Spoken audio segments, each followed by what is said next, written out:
Hello, it's Kenny again. This is part 2 of the lesson on autumn leaves. In the first lesson, I just taught you how to play the piece, the chords, just introduced a tiny bit of what jazz is. And this next lesson, I want to put it to another level in terms of jazz improvisation. Now, jazz itself is such a huge field. Some people love it, some people hate it, all right, but it is so hard to define because there's so many types within, there's lots of types of classical music, so the same thing with jazz, all right? And in the first lesson, I introduced you to a few great pianists, and I'll just add a few more here, just in case you want to look up some, because they're all quite different, all right? Perhaps one of the most famous of all time is this man, Thelonious Monk, okay? He just was so famous in his day, and he always wore weird clothing, which is another trademark of jazz musicians. Just a brilliant composer, improviser. And this man, a Canadian, Mr. Oscar Peterson, perhaps the most technically advanced of all jazz pianists. All right, in this video, this picture, he's playing with a trio, which is very common form of pianists playing in jazz. They'll have themselves and then usually just a bass player and drums. It's just a trio. So this was the Oscar Peterson trio. Now this man, he just died about 3 years ago. Very famous guy, Mr. Chick Corea. All right, why I bring him up is because he was known for something called jazz fusion. And that, a lot of people just can't understand that stuff. It really gets out there and it gets a little wacky, okay? But, it's still part of the jazz field. And here, this guy is perhaps my favorite of all jazz pianists, Mr. Keith Jarrett. All right, he's still alive today, but unfortunately he's had a stroke. He doesn't play all that much anymore. But he's just a wonderful improviser and such a beautiful player. But what I wanted to show you with this picture here, he's playing a Steinway, which is perhaps the most respected of all grand pianos, all right? All concert pianists love to play a Steinway, but here he is playing a jazz concert in his jeans and a t-shirt. So that sort of shows you where the difference is from the concert hall to this guy or any jazz pianist. It's a lot more laid back, the jazz world. Now, before I go on to this lesson, I just want to make a couple little statements. Strictly speaking, I am not a jazz pianist. And if anything, I've played in a lot of hotels and restaurants and stuff. I would call myself a hotel pianist, all right? But jazz comes into play in those atmospheres, all right? When I first started, I only knew classical, and then people would give me these requests, I couldn't play them. And this is the strangest thing, is because the classical repertoire, when you're taking classical lessons, at least in my day and time, they never talked about such things as improvising or jazz at all. It was just do your scales and play these lessons, and then you go take the exam, then you go up to the next grade, and you never even hear of improvising pop music, jazz music, okay?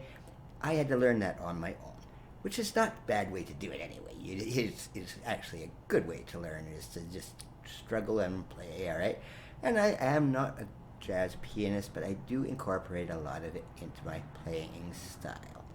So before I go on to teach this, I just want to say a lot of jazz musicians can go way overboard too, as far as I'm concerned. They might take one piece and it might last half hour, 45 minutes, because they're improvising on the same thing over and over, and it goes all over the place, and then all these solos, and maybe 10 million musicians, and they're all taking solos. So a lot of people really like that. But the way I want to approach this thing is to keep it fairly simple. Make the pieces not so long. Maybe do a couple little solo things, and just keep the melody in mind all the time. Sometimes the melody just seems to disappear. Okay, on to the lesson.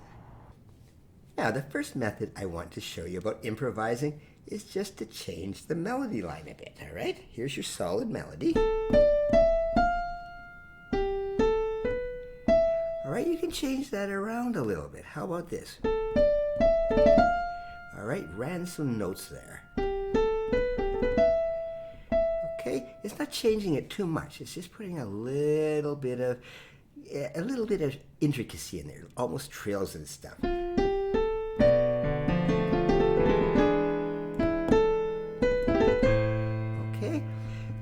very simple. And what sometimes I like to do here is use what I sometimes call them crunch notes. But, all right, you're just taking your A, for example, but the little note, the little bit below it, all right? One semitone below it, just give it a little bit of flavor.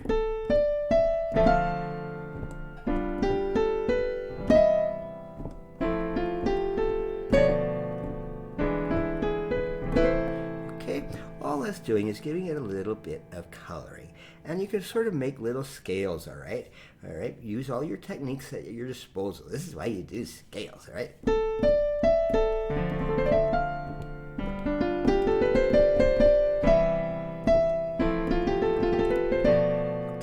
We're not losing the entire melody line too much. It is kind of getting a little foggier in there, but you can still hear that main melody line in there.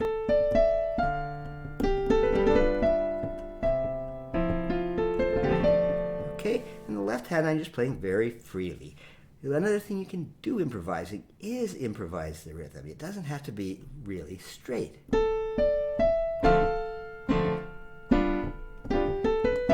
No, you can just do it at your own pace, your own mood.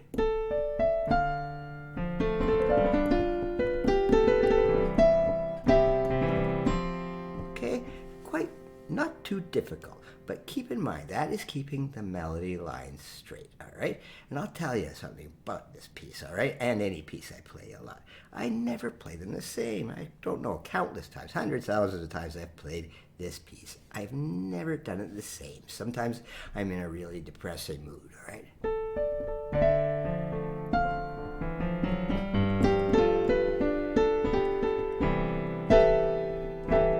So I'm using all kinds of squishy chords and stuff, but sometimes I'm in a little happier mood. I can play it.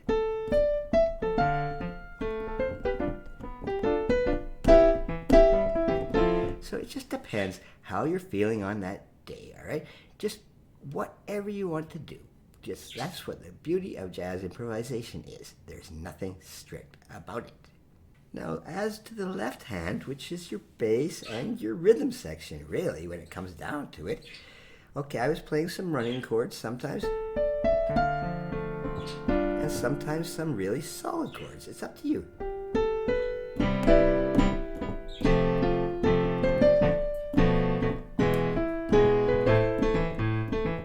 Okay, as long as you're keeping that basic 1, 2, 3, 4 in the back of your mind. And sometimes jazz musicians, the most common thing is a piano trio, all right? And they have a bass player, all right, that's playing that left hand. And sometimes they just want you to stay away from that bass line a bit, so you can just do some of the interior chords, it's called.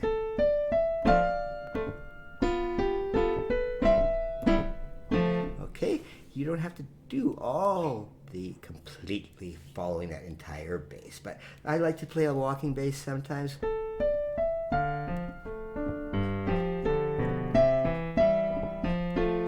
Or just the old clunky chord style. Whatever's fitting your mood at the time.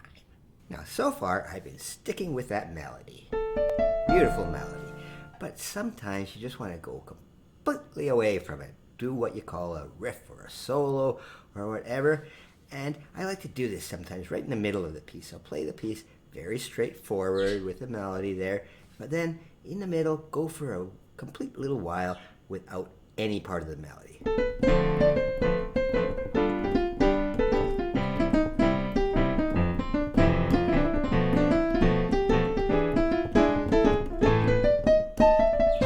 Okay, and it's not really cheating.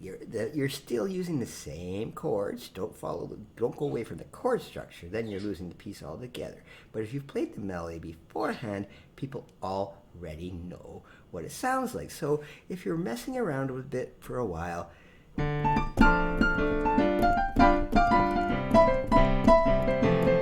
all it's doing is block chords in there. You can do that, or you can just go crazy on the right hand with little scale patterns.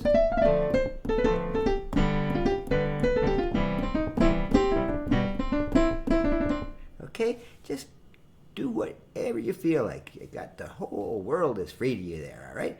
But I also like to come back at the end and remind your audience what it was you were playing.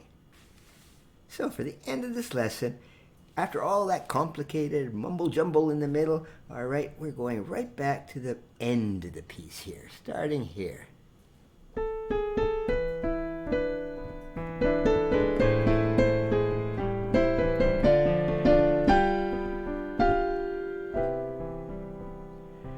Okay. Still improvising a bit.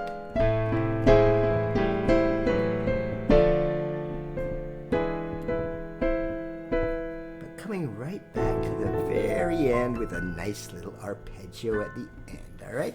Okay, so that brings you right from the start where you present the melody, and then in the middle, you're having a lot of fun with it. At the end, just come right back home to where you started from. Okay, that's all I'm going to teach you about Autumn Leaves, but I'm going to do some other lessons on other jazz standards because there's so many techniques you can use in improvisation. And as I said, I never play the same thing twice the same way. All right, thank you for today.